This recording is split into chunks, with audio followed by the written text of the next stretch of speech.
Let's send it down to Broncos headquarters. Mike Klis joining us from the Klis Cave. And Mike, I'm with Coach. I don't know neither how many wins it'll take, but I do know they better get a win against the Lions. You're right. They were 9.5 points underdogs last week against the Chiefs.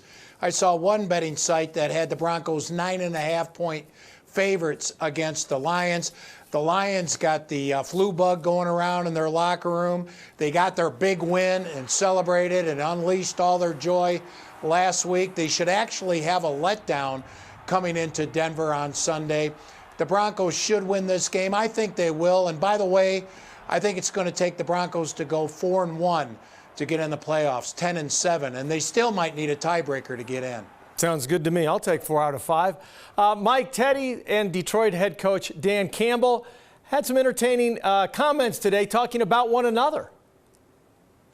Yeah, they were both in New Orleans a few years ago. Campbell was the tight ends coach. Teddy was the backup to Drew Brees.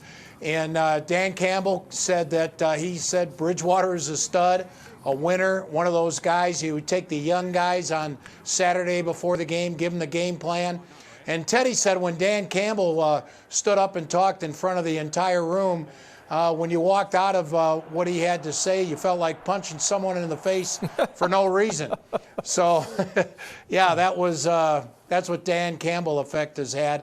But as inspiring as he's been with the Lions, they're still only 1-10-1.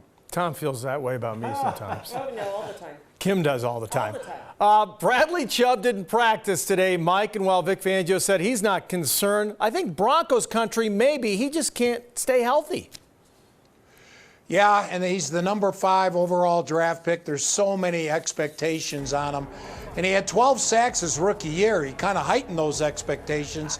And then it's been one injury after another. It's a shame. By the way, the Broncos do think they are optimistic he's going to be able to play Sunday. It's a shoulder, by the way, this time. But you're right, Rod.